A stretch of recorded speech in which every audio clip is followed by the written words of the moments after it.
Hey there, my name's Claire and I'm 34. This is the story of how I got revenge on my evil mother-in-law who was hell-bent on trying to ruin my life. For a long time, I held my tongue and turned the other way, but everyone has their breaking point, and I believe I reached mine some months ago. To give you some context, you should know that whenever it came to my mother-in-law giving me something, it was always of poor, subpar quality. For example, on our wedding day, "This gift is from my beautiful mother-in-law, Justine. Let me open it up. Oh, I see, it's a second-hand spatula. Thank you so much, this is very lovely." Or when it was my 33rd birthday. "Oh, Justine, you really shouldn't have." "Shh, just open it."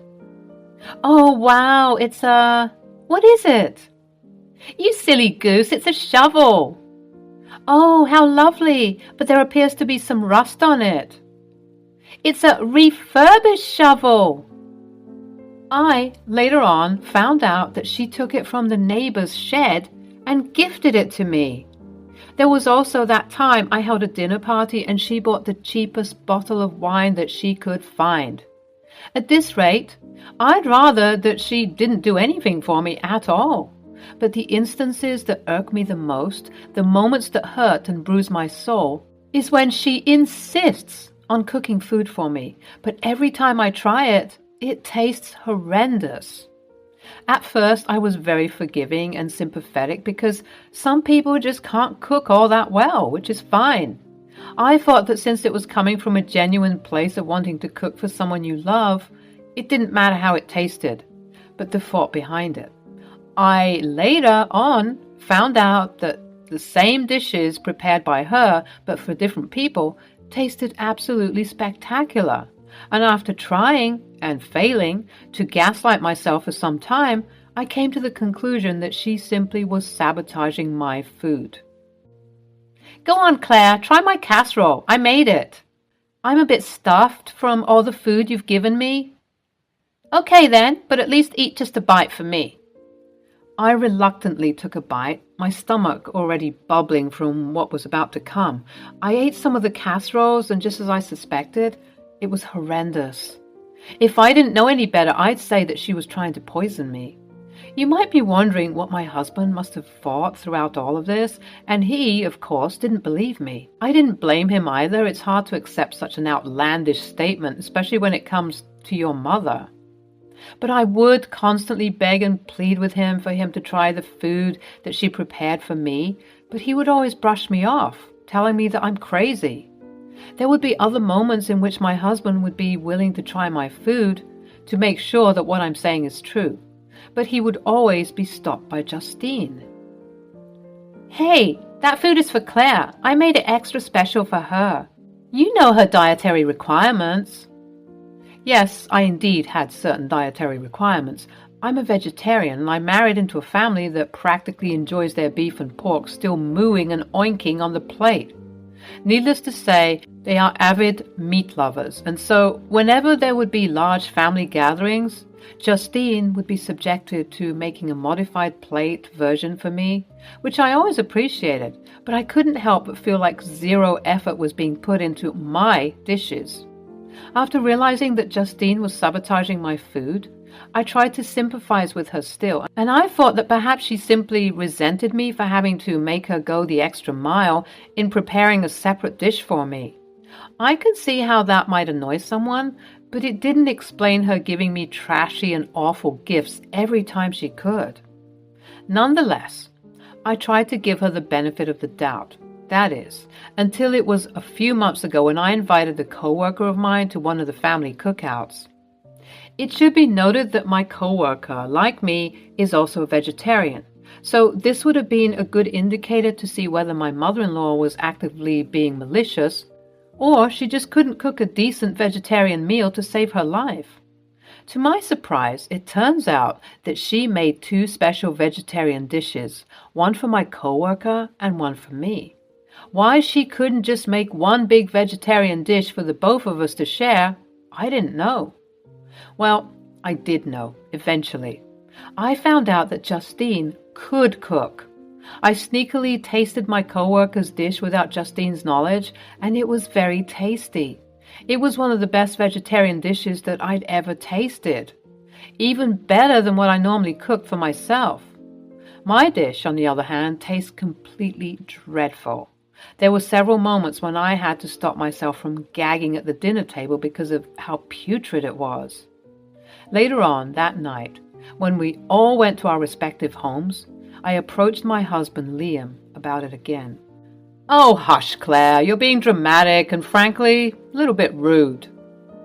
"I swear it on everything, babe. She's sabotaging my food. She doesn't want to prepare good food for me." "Well, even if the food is poor quality, which I highly doubt, what do you expect from her? She's just one woman. If you want, you should try and help her in the kitchen where she's cooking. Maybe she doesn't know how to cook vegetarian food." "See, the thing is, I've offered on many occasions to help her in the kitchen, but then she gets defensive and starts accusing me of hating her food." "Which you do." "And also, when I try and make suggestions, she gets even more offended. There's no winning with this woman." "Maybe you should just bring your container of food to the gatherings then." "And risk being perceived as rude by the whole family? I mean, what sort of guest does that? It's not like I have celiac disease or some other food allergy that requires me to accommodate myself. I'm simply a vegetarian. Everyone can prepare vegetarian food, so if I bring my own, people will think I'm rude. Also, remember my coworker? Lucy? She was lovely." "Yeah, well, guess what? The food was also lovely. You know, her vegetarian food." Liam paused to truly contemplate what was going on. He sat down on the bed and pondered some more. "Well, say something." "Okay, you're my wife and you know that I love you. I want to believe you, but I think that this is all just in your head. I get that my mother can be a bit unique with her gift-giving abilities, but going as far as to sabotage your food, that's really low and dangerous too, right?" "Exactly. This one time, I swear to God, I smelt bleach in my food. I had to excuse myself to the bathroom for the remainder of the dinner party to avoid eating it." "Claire, I think that because you two are not on the best of terms, you see her in a different light than most of us do. My mother is a great chef." "I don't disagree. In fact, after tasting some of my coworkers' food tonight, I'm convinced that she can do a splendid job. But for some reason, when it comes to me, she doesn't want to cook properly." "Enough. I won't hear you slander my mother any longer. She's an amazing cook. You're being delusional." I was fed up. How many times did I need to try and convince my husband that I was telling the truth? I decided that I had to show him what I was saying was correct, and so I patiently waited for the next family gathering to ensue so that I could make my move. It was approximately a month later when I'd get a call from my mother-in-law. "Claire, darling, how are you?" "I'm doing well, thank you. And you?" "I'm excited. As you know, we're holding another family gathering this weekend. Uncle JJ just returned from his job posting in France, and now we have to celebrate. Please tell me that you and Liam can make it." "Oh, Justine, you know we wouldn't miss it for the world." "Oh, wonderful. Uncle JJ didn't want anything fancy despite coming from France. You can imagine. So we're just going to have things like sliders and sandwiches, very casual. You can even invite your coworker friend again. She was darling. Unfortunately, she won't be able to make it this time around, but Liam and I will be there." "Oh, what a shame, but I'm glad you two will be coming. Oh, and one more thing. Before I forget, I have decided to buy you some special plates so that it would be easier for me to distinguish between vegetarian and non-vegetarian dishes. They're very beautiful and navy blue. You'll love them." "Not an issue, Justine. Thank you for being so gracious." "All righty then. See you soon." I hung up the phone. In any other circumstance, I wouldn't have minded having different plates from everyone else. It's just a plate after all. But considering what I knew about her sabotaging me, I knew that having different plates was just another way of her trying to alienate me from everyone else. Everyone else in the family enjoys their meals thoroughly, but mine are always lousy and pathetic. So when I complain, I look snobbish and uptight. But that is not the case. I know that rumors have been going around of me being bratty, and I wish that I could just share my food with them for them to see that what I'm being served is not right. But Justine is always watching like a hawk, and for some reason, she gets extremely upset and offended when I try and offer my food to someone to taste or when I don't finish my food. Thankfully, there have been times when I had managed to escape, but unfortunately, more often than not, I'd have to chug the food down as quickly as I could, just so I could avoid tasting what I was putting in my stomach. Whenever I come over, I dread it, and I always anticipate going home, scrubbing my mouth clean, and making some proper food for myself. But this upcoming weekend, I wasn't feeling that dread. On the contrary, I was rather excited because I had the plan to show everyone for once and for all that I wasn't crazy, rude, or dramatic. I had genuine concerns that weren't being met, and everyone needed to see that. The weekend came, and as usual, Liam and I brought our signature coleslaw to the barbecue. There were steaks and sausages and chickens everywhere. As a vegetarian, it was slightly overwhelming to be surrounded by so much meat, even though I was used to it by now.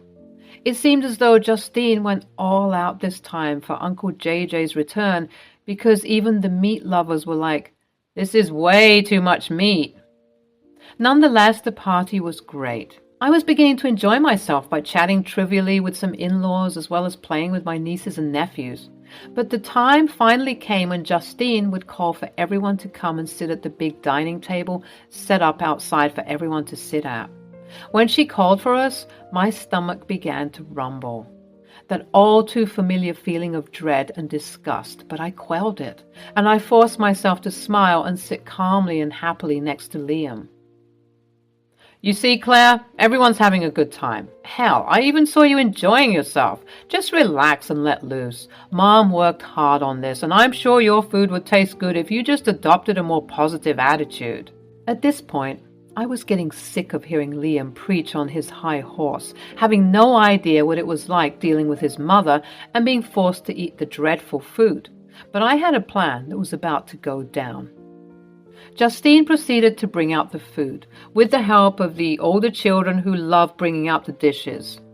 Justine herself brought out mine and Liam's plates, and just as she had said on the phone, my plate was a beautiful navy blue.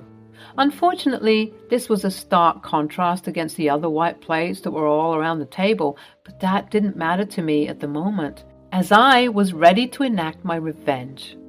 Just as everyone was settled down at the table and grace had been said, people were ready to eat when I suddenly cried out, "Oh my goodness! Is that a snake?" Everyone was startled in their seats. The children began to squeal in excitement as they were all rushed inside, with some of them fighting back, eager to see the snake. The adults all sprang up to the action, with the women leading the elderly and the children away and the men going towards where I pointed, being extra cautious but manly and burly nonetheless to protect their family from this unforeseen danger. While everyone was tending to their designated roles, I trailed behind the women, looking back at the dinner table, all set out with the delicious and beautifully prepared food. Thankfully, all of the food looked pretty similar, and one really couldn't tell the difference between plate A and plate B if they tried, which is why my mother-in-law made her special plate for me so that she could easily tell which plate had the nasty food and which food was good. I hurried because I started to note people making their way back from the forest, brushing up ahead. I snatched the sandwiches from my plate and Liam's plate and swapped them fast so that I wouldn't be detected. At that moment, Justine was re-emerging from the home as she got word on the phone from Liam that it was a false alarm and that if there was a snake, it was long gone by now. Everyone began to return to their seats, all slightly giddy and excited from the discovery, even if it was a false one. People seemed to enjoy the rush of adrenaline they got from the situation, even the elders. Everyone re-situated themselves in their seats, and I said, My bad, everyone. I must have not seen the ground properly. Please excuse the disturbance. Everyone responded quite well to the disturbance, not being too irritated with having their eating time disturbed by a false alarm. It's no issue, honey. Better safe than sorry. And everyone seemed to have enjoyed the little thrill of being greeted by a snake. Perhaps it smelled all the meat and decided to join in. Everyone laughed. It was indeed a good party. That was until Liam decided to take a bite of my vegetarian sandwich. It's crazy, actually. Takes a bite. We were looking so frantically for that darn snake, but... He stopped, dead in his tracks, and all eyes were on him since he was the one telling the story. He began to gag, spitting out his sandwich on the plate. Yuck! That is horrendous! Liam, how dare you say something so rude? I worked so hard on these meals.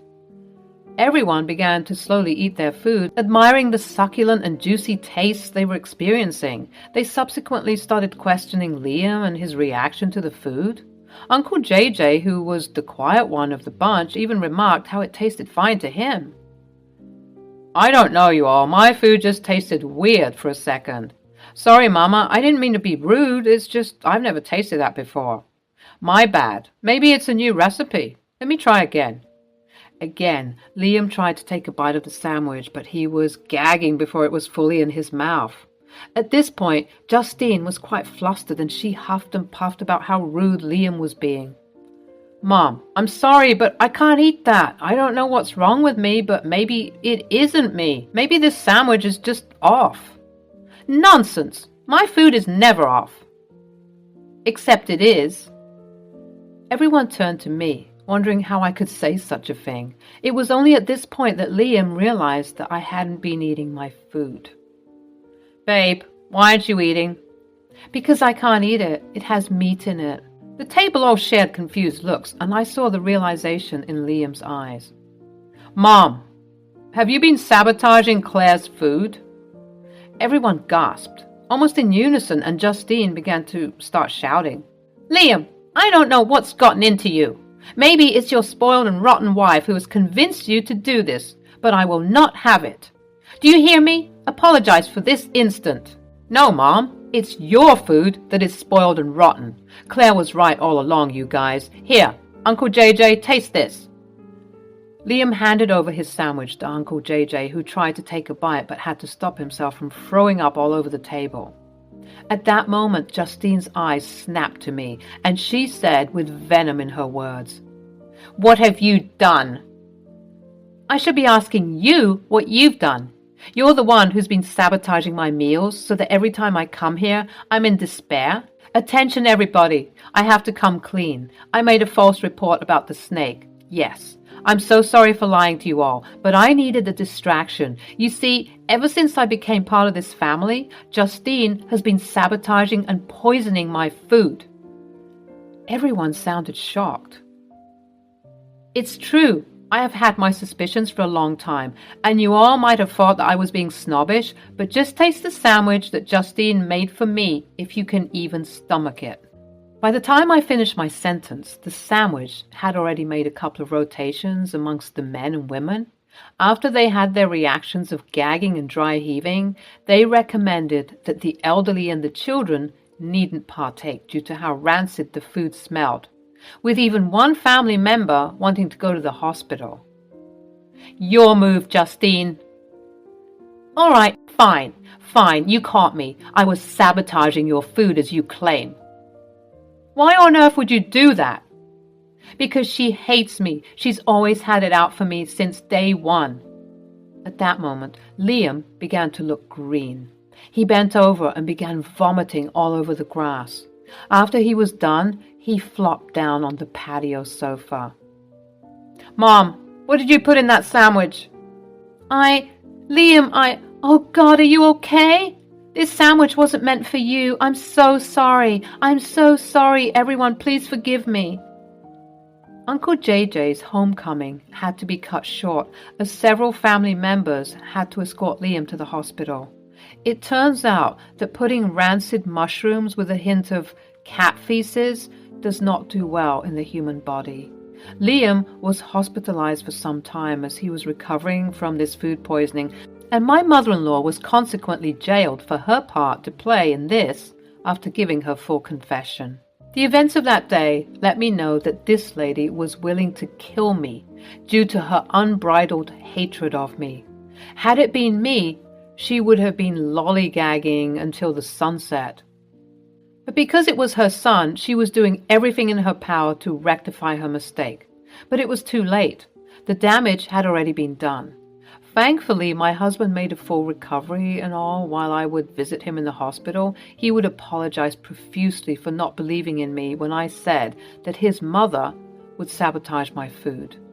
His mother was trying to post bail, but the other family members wouldn't allow it, saying that she needed to sit there for some time and think about what she'd done.